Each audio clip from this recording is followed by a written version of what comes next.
मैं डॉक्टर अनूप। मैं यहाँ पे मित्तल स्कूल ऑफ बिजनेस में हमारा एक डोमेन है बेसिक एंड अप्लाइड फाइनेंस, उसमें हेड ऑफ डिपार्टमेंट हूँ। और मेरे पास एक कोर्स है FIN 302 fundamental of financial management, जो UG के यानी अंडर ग्रेजुएट BBA BCom के स्टूडेंट्स को हम पढ़ा रहे हैं। इसमें अभी तक हमारे पास ये कोर्स काफ़ी टाइम से चला आ रहा है, लेकिन हर बार इस कोर्स का जो इवैल्यूएशन क्राइटेरियाज होते थे या जो इंटरनल असेसमेंट्स होती थी वो थ्योरेटिकल या कंसेप्चुअल बेस्ड होती थी। अभी हमने इस बार पहली बार एक्सपेरिमेंट किया कि इसको हम थोड़ा सा प्रैक्टिकल करें, फील्ड एक्सपीरियंस बेस्ड करें। तो हमने इसमें बच्चों को 2 CA रखे हैं जो कि इंटरलिंक्ड है। आप पहले असाइनमेंट में अप्रॉक्सीमेटली 15 लोगों से इंटरेक्ट कर रहे हैं। ये कौन लोग हैं? ये वो लोग हैं जिनके पास एक अपॉर्चुनिटी है, किसी टाइप की फाइनेंशियल रिक्वायरमेंट जो उनको कहीं ना कहीं अपने बिजनेस में या अपने लाइफ में आगे ग्रो करने के लिए चोक कर रही है। तो हम उसमें उन लोगों को उन एरियाज़ में असिस्ट करने की कोशिश करेंगे, जिसमें मेनली सारा काम डिपार्टमेंट करेगा। यानी जैसे आप बोलें कि किसी को पैन नंबर चाहिए, तो पैन नंबर की एप्लीकेशन प्रोसेसिंग बहुत मुश्किल नहीं है, स्टूडेंट कर सकता है। लेकिन हम स्टूडेंट को सपोर्ट करने के लिए यहाँ से फैकल्टी डिप्यूट कर देंगे। उसमें हो सकता है फैकल्टी उसको कर ले, अगर वॉल्यूम बहुत ज़्यादा होगा तो हम स्टूडेंट्स को भी उसमें पार्टनर बना के एंगेज कर सकते हैं, क्योंकि इसमें जो भी रेवेन्यू निकलेगा उस पैन नंबर की प्रोसेसिंग में वो डिपार्टमेंट और स्टूडेंट्स के बीच में एक एग्रीड प्रोपोर्शन में हम शेयर करेंगे। तो मतलब ये नॉट ओनली बच्चे को लर्निंग का एक एक्सपोजर मिल रहा है बहुत तगड़ा, उसके साथ में उसको अर्निंग का भी एक पोटेंशियल बेनिफिट मिल रहा है। और इसमें जो दूसरा असाइनमेंट है हमारा सेगमेंट कॉन्टिन्यूशन में, वो ये है कि जो 15 लोगों से आपने इंट्रैक्शन की, एक स्टूडेंट ने इंट्रैक्शन की, उनमें से कुछ 5 लोगों को हम एक्चुअल सर्विस दे पाएँ। यानी जब हम बात करने जाते हैं और हम कोई एक एंड रिजल्ट या टारगेट नहीं रखें, आउटकम नहीं रखें, तो उसको उसमें आप ना इम्पैक्ट असेसमेंट नहीं कर पाते। तो इम्पैक्ट मतलब वो तभी आएगा जब आप एक्चुअली मार्केट में कुछ कन्वर्जन्स कर पा रहे हैं। यानी आप देखें आज की डेट में इंडस्ट्री के अंदर भी अगर आप किसी कंपनी में जॉब कर रहे हैं और जॉब में आपको टारगेट्स मिल रहे हैं, तो बिना टारगेट को कंप्लीट किए शायद आपको कंपनी 1 महीने 2 महीने सैलरी देगी, तीसरे महीने तो वो भी फायर कर देगी। तो ये वाली ओरिएंटेशन जिसमें आपको डिलीवर करना मस्ट है, ये ओरिएंटेशन बच्चों में आना चाहिए। और उसके लिए हमने ये असाइनमेंट बिल्डअप किया कि जो बच्चे के माइंड के अंदर काफ़ी रिजर्वेशंस है, वो जब फील्ड पे उतरेगा तो बहुत सारी चीज़ों को खुद से जब फेस करेगा ना, तो उसको मेरे को लगता है कि ये कुछ एक रिजर्वेशंस उसकी नलीफाई हो जाएगी, उसकी एक्सपेक्टेशंस ग्राउंडेड हो जाएगी। यानी बहुत ज़्यादा आप इल्यूजन में नहीं रहेंगे मार्केट में कैसा चलता है। बुक्स में जो हम पढ़ते हैं और जो एक्चुअल ग्राउंड में कंडीशंस होती हैं टोटली डिफरेंट होती है। तो बच्चों को उसमें भी थोड़ा सा रियलिस्टिक अप्रोच पता चलेगी मार्केट में क्या चल रहा है, क्योंकि आने वाले टाइम में यही लोग हैं हमारे मैनेजर्स। और मैनेजर्स को जब टीम में काम करना है, उनके जूनियर्स को उन्होंने कोऑर्डिनेट करना, तो उनको ग्राउंड रियलिटी पता होनी जरूरी है। तो इसमें हम अगर आप देखेंगे फाइनेंशियल मैनेजमेंट के जो भी हमारे चैप्टर्स हैं, जिसमें आप टाइम वैल्यू ऑफ मनी कर लीजिए, आप सोर्सेज ऑफ फाइनेंस है, वर्किंग कैपिटल है, कैपिटल बजटिंग है, कि पैसा बहुत लिमिटेड है, 4-5 रिक्वायरमेंट है, किधर लगाएं किधर ना लगाएं, तो ये सारे चैप्टराइजेशंस की जो समरी है, सार है, वो मुझे लगता है इन दोनों असाइनमेंट्स में बहुत अच्छे से स्टूडेंट्स को सीखने को मिलेगा।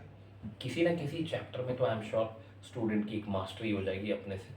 ये फील्ड एक्सपीरियंस है बच्चे को अपने वो ऑफ डेज में, जैसे सैटरडे और संडे जब क्लासेस नहीं लगती हैं, तब तो बहुत मौका है जाने के लिए।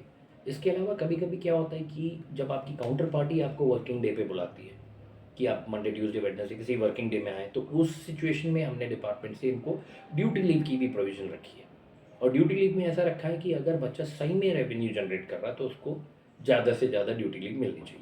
तो उसकी भी एक स्लैब बना रखी है जो स्टूडेंट्स को हमने कम्युनिकेट की है।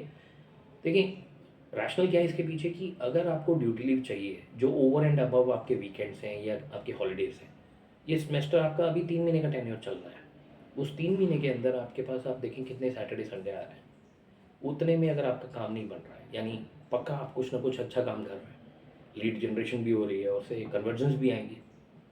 तो हमने एक रूब्रिक्स बना दिया है कि अगर आपका रेवेन्यू एक पर्टिकुलर बास्केट में, तो उसके अलाइनमेंट में कितनी डील्स मिल सकती हैं। तो उसमें मेरे को लगता है कि बच्चे को आउटसाइड क्लास लर्निंग का बहुत तगड़ा स्कोप है और अवेल करना चाहिए, सभी को अवेल करना चाहिए। ठीक है, थैंक यू। और सर DL जैसे आप कह रहे हो वो पर्टिकुलर्स हमें फिल्म के लेक्चर की मिलेगी या पूरे दिन की नहीं नहीं मिलेगी? नहीं, जब भी ड्यूटी लीव होती है ना, तो वो आपको आपके कॉन्टेक्ट आवर्स की मिलती है। चाहे वो एमजीएन का है या किसी भी और कोर्स का है। जैसे एक दिन में आपके 4 लेक्चर हैं, आप फुल डे मार्केट में सर्वे कर रहे हैं, सारा डेटा कलेक्शन कर रहे हैं, तो वो चारों लेक्चर की डीएल मिल जाएगी। लेकिन उसका एक चीज़ समझना है बहुत ज़रूरी, जो मुझे लगता है व्यूअर्स को भी पता होना चाहिए, कि ड्यूटी लीव के लिए ना एक फॉर्मेट होता है, वो आपके फैकल्टी आपको सर्कुलेट करेंगे। जैसे मैं आज मंडे ये 9 से 10 बजे ड्यूटी लीव के लिए जाना चाहता हूँ, तो मुझे मेरे डिपार्टमेंट को एटलीस्ट लास्ट वर्किंग डे जो था फ्राइडे या सैटरडे उसमें बताना है, उस फॉर्मेट में भर के। और दूसरा ध्यान ये रखना है कि जब मैं जाके वापस आ जाऊँ तो मैं डिपार्टमेंट के फैकल्टी को मैसेज करूँ कि सर मैं 10 बजे वापस रिपोर्ट कर गया डिपार्टमेंट। और उसका कोई ना कोई, वो 9 से 10 जब आप ग्राउंड में हैं, पक्का आप ग्राउंड में ही हैं, तभी आपने डीएल क्लेम की।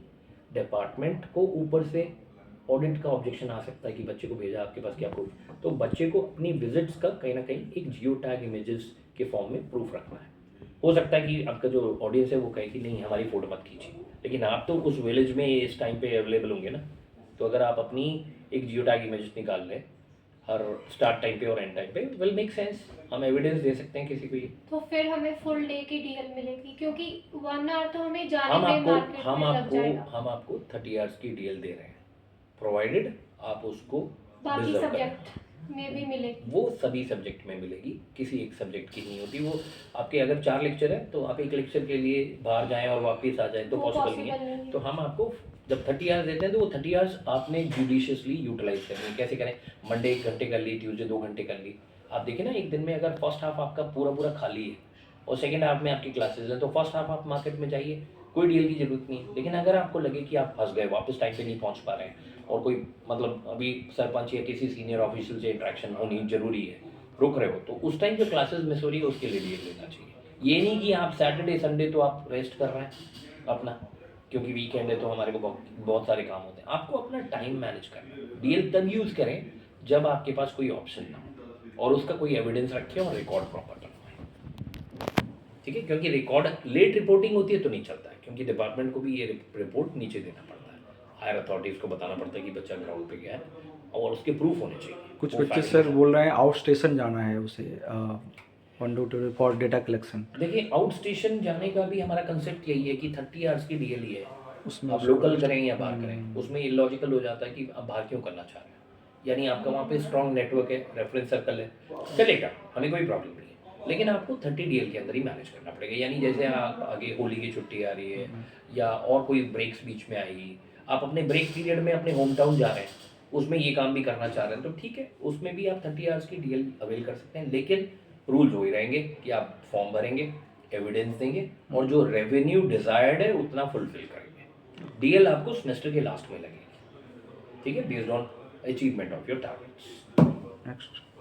सर नेक्स्ट क्वेश्चन है कि अगर वो शॉपकीपर मान ही नहीं रहा, वो कह रहा है नहीं मुझे रजिस्ट्रेशन नहीं करवानी, आप लोन भी नहीं लेना, आगे हम आगे जा ही जाए और शॉपकीपर्स के पास जाएंगे, वो भी नहीं मान रहे, तो क्या सोल्यूशन है? मुझे लगता है ये क्वेश्चन बिल्कुल वेग है, ये इल्यूजन पे बेस्ड है कि हम इतने नेगेटिव हैं कि हम नेगेटिव से पॉजिटिव होना ही नहीं चाह रहे। आपका पहला पॉइंट ये है कि पहले शायद कभी आप गए नहीं मार्केट में, बहुत बच्चे नहीं गए होंगे, उनके माइंड में यही चल रहा होगा कि हम कैसे करें, पॉसिबल नहीं है। तो मैं इसमें एक चीज़ बताऊँ, आप पहली शॉप में जाके ये बताएंगे ना कि हम यूनिवर्सिटी से आए हैं, हमारा प्रोजेक्ट है कि गांव के जो शॉपकीपर्स हैं या छोटे मोटे वेंडर्स हैं उनको मदद करना कि उनका जो अनऑर्गेनाइज बिजनेस है उसको ऑर्गेनाइज कैसे कर सकते हैं। उसमें जब आप उसको ये ऑफर दे रहे हो ना, तो वो पहली चीज़ बोलेगा कि मुझे मिल क्या रहा है। कॉस्ट बेनिफिट एनालिसिस आप भी करते हैं, ड्यूटी लीव मिलती है तो करते हैं, नहीं मिलती तो नहीं करते हैं, वैसे वो भी करेगा कि उसको बेनिफिट क्या मिल रहा है और उसके लीव में उसको देना क्या पड़ेगा। देखें, अगर आपको लोन से काम चलता है, किसको पैसा नहीं चाहिए? मुझे लगता है आप किसी भी चलते हुए आदमी को रोक के पूछोगे पैसे चाहिए, हर कोई हाँ करेगा, एटलीस्ट इस बेल्ट पे तो ऐसा ही है। वो ट्रस्ट ही नहीं करेंगे, पहली बात तो हमारा। पैसा चाहिए उसको, आपसे पैसा, आपको पैसा नहीं दे रहा। ट्रस्ट तब है जब आप उससे पैसा ले रहे हो, आप पैसा देने की बात कर रहे हो, मुझे समझ नहीं लगी। पर हमने उनसे उनके डॉक्यूमेंट्स भी तो लेने हैं। डॉक्यूमेंट्स आदमी तभी देता है जब वो श्योर हो जाता है कि उसको पैसा मिल रहा है, तो हम उसको वो benefit श्योरिटी, मिल रहा वो सर कहते हैं कि नहीं हमें नहीं चाहिए, आप रहने दो। मैं इस पे ये कंक्लूड करूंगा कि अगर कोई आदमी शादी नहीं करना चाहता तो आप उसके पीछे हाथ धो के क्यों पड़े? आप उसी गांव में क्यों जा रहे हैं जहाँ पे सारे शादी करते ही नहीं हैं? आपको टारगेट इंटेलिजेंटली पकड़नी है जो कन्वर्ट हो सके। हाँ, इसमें एक चीज़ है मैं जो रखूँगा सबके सामने कि मिस सेलिंग नहीं होनी चाहिए, चीटिंग नहीं होनी चाहिए। आप अपने असाइनमेंट को करने के लिए अगर विलेजर्स को कुछ फूल करके कुछ गलत-मलत सामान बेचने की कोशिश करें कि एक ही आदमी को 3-4 प्रोडक्ट बेच दें, तो हमारा सारा असाइनमेंट कंप्लीट हो जाएगा, वो वाली अप्रोच से गड़बड़ हो जाएगी, क्योंकि आप उसका ट्रस्ट ब्रीच कर रहे हो। आप अगर सही से उससे बैठ के 2 मिनट बात करते हैं, तो ये कहेगा, ये ज़रूर कहेगा कि आप तो बच्चे लग रहे हो यार, आप क्या कर सकते हो? तो उस कॉन्टेक्स्ट में आपको बड़ा क्लियर बताना है कि आप करने वाले नहीं हैं, आपके पीछे एक डिपार्टमेंट है। आपका एक डिपार्टमेंट है QD6 जो है आपका, जो पूरा एक डोमेन है, उसमें कुछ लोग हैं जो इंडस्ट्री से आए हैं, बैंकिंग एक्सपर्ट है, कुछ लोग हैं जो ऑडिटिंग से हैं, कुछ हैं जो आपके लीगल ओरिएंटेशन से बैठे हैं, लॉयर्स बैठे हैं। तो जब इन लोगों की टीम आपके पीछे फाइलिंग के लिए बैठी है, फाइल प्रोसेसिंग के लिए बैठी है, एडवाइजरी के लिए बैठी है, मुझे लगता है कि आपको जो मार्केट में फ्रॉडस्टर्स घूम रहे हैं उससे तो बेटर है। क्यों? क्योंकि ये क्रेडेंशियल्स के साथ बैठे हैं, एक जगह बैठे हैं, हमारी लोकेशन बड़ी क्लियर है, हम उनके पास में, अगर उनको आप पे भरोसा नहीं होता तो उनको आप यूनिवर्सिटी कैंपस में बुलाइए, ठीक है? उसके लिए भी हम एक पॉइंट ऑफ कॉन्टैक्ट इस्टेब्लिश कर लेंगे। ये चीज़ हमने कहीं अभी तक नहीं सोची थी, लेकिन अब सोचना पड़ रहा है क्योंकि क्वेरी वैसी आ रही है कि अगर लोगों को आप पे भरोसा नहीं हो रहा और वो चाह रहे हैं कि हमारे यहाँ डिपार्टमेंट में रिपोर्ट करके अपने लिए कुछ लेना चाहें, तो कर सकते हैं। हम एक टोल फ्री नंबर टाइप, जैसे एक ना कोई 1-2 नंबर्स जनरेट कर देंगे, जैसे कोर्स के कोऑर्डिनेटर हैं, HOD है, हमारे नंबर्स को हम वहाँ पे सर्कुलेट कर देंगे। कोई ब्रोशर बना लेते हैं जो कि आप जाते सर्कुलेट कर सकते हैं कि वहाँ से किसी की लोन की रिक्वायरमेंट है या किसी और टाइप की रिक्वायरमेंट है, वो हमें वापस कॉल ना कर लें। ये तो किया जा सकता है कि वो आपको नहीं दे रहे हैं, क्योंकि सही बात है, आप पे ट्रस्ट क्यों? कोई भी वॉक इन आता है, कोई एक नकली ID कार्ड बना के ले आए, तो कैसे चलेगा? तो हम उनको क्रेडेंशियल चेक करने के 2 तरीके देंगे, या तो वो डिपार्टमेंट आना चाहें, आ सकते हैं कभी भी, आप उनको उसी टाइम लेके आएँ जिसको डाउट हो और वो बोले कि मैं भी चलना चाहता हूँ, लेके आइए। दूसरा, आप उनको हमारे नंबर्स दीजिए, वो अपने फ्री स्लॉट पे जब भी बात करना चाहें कर सकते हैं। तो अगर मैं दिन में 50 लोगों को अपना पैम्पलेट दे रहा हूँ ना, तो मैं एक्सपेक्ट कर सकता हूँ कि अभी नहीं, within a week, 10 days, 15 days, किसी ना किसी की जब भी कभी फाइनेंशियल इमरजेंसी आएगी तो कॉन्टैक्ट बैक करेगा डिपार्टमेंट को। दैट तो इज ये गुड आइडिया। लॉन्ग टर्म हम बिजनेस कनेक्शंस की बात कर रहे हैं, उसके लिए भी हैंडी रहेगा कि आज उसको नहीं चाहिए इसलिए वो हमारी बात नहीं सुन रहा, लेकिन हमने कभी ना पैम्पलेट कभी आता डिस्ट्रीब्यूट किया है, पूरे विलेज में। जब उसकी रिक्वायरमेंट्स आती सिचुएशन है। हालत टाइट हो जाएगी तो किसी और बीच वाले फ्रॉडस्टर मैनिपुलेटर को 30-40% कमीशन देने से बेटर है कि वो डिपार्टमेंट में बात करे, जिसको कि हम बहुत रीजनेबल रेट्स पे, मार्केट कॉम्पिटिटिव रेट्स पे सर्विसेज दें उनको। द कंक्लूजन इज दैट कि अगर उस टाइम अगर वो डिनाई कर रहा है, फिर भी हम अपना फुटप्रिंट वहाँ ज़रूर डाल दें ताकि वो हमसे कांटेक्ट भी कर सकते हैं, है ना? ये भी चीज़ हो सकता सर है। आपको कितना टाइम लगता है कि एक स्टूडेंट ये कितने टाइम तक कर सकता है 15 लोगों का डाटा कलेक्ट कर सकता मुझे है? लगता है कि अगर आप सही से नीयत में काम करने में इंटरेस्टेड हैं और आप एक सैटरडे, क्योंकि सैटरडे संडे ऑफ होता है, आप सैटरडे सुबह 10 बजे का ट्रिप करेंगे, 3-4 लोग इकट्ठे मिल जाइए। अकेले तो मैं नहीं रेकमेंड करूँगा शुरू में, क्योंकि बहुतों को एक्सपोजर नहीं है।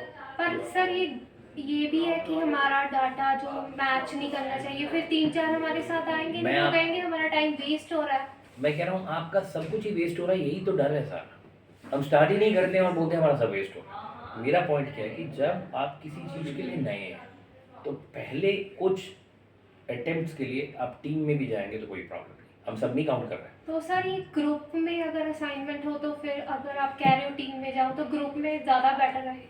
मेरे को ग्रुप से कोई चैलेंज नहीं है, आप ग्रुप में कर लीजिए, लेकिन टारगेट वैल्यूज नहीं चेंज होगी। आप जो टारगेट वैल्यू को नीचे खींचने के लिए जितना मर्जी दिमाग जोड़ तोड़ कर रहे हो ना, मैं उसमें बिल्कुल एग्री नहीं कर रहा। आप ये समझें कि 15 लोगों का टारगेट, 4 महीने की आपकी असाइनमेंट, आप बोल रहे हो कि महीने में आपके 3 भी नहीं होते, आप इतने लोडेड हो। मैं फिर आपको, मेरे को लगता है कि हमें सोचना चाहिए कि डिग्री देने का भी राइट टाइम है कि नहीं। ये 3rd ईयर है फॉर मेजॉरिटी ऑफ केसेस, कुछ केसेस में 1st ईयर और 2nd ईयर में भी ये कोर्स चल रहा है। तो उस सिचुएशन में मुझे ऐसा लगता है कि जो 3rd ईयर है उनके पास तो चॉइस ही नहीं होनी चाहिए। अभी मार्केट में जाके किसी भी कंपनी में अगर वो जॉब कर रहे हैं तो इसी टाइप की किसी प्रोफाइल में आएंगे। और एक चीज़ जो मुझे लगता है आपको बहुत मदद करेगा और व्यूअर्स को मदद करेगा ऑन अंडरस्टैंडिंग दिस असाइनमेंट, एक कंसेप्ट होता है बिजनेस फैसिलिटेटर या बैंकिंग कॉरेस्पॉन्डेंट। इसको कई बैंक में बैंक मित्रा भी कहते हैं। कौन है ये आप ही की तरह लोग हैं जो 12th पास है, आप तो फिर ग्रेजुएट करने वाले, ग्रेजुएशन कंप्लीट करने वाले हो।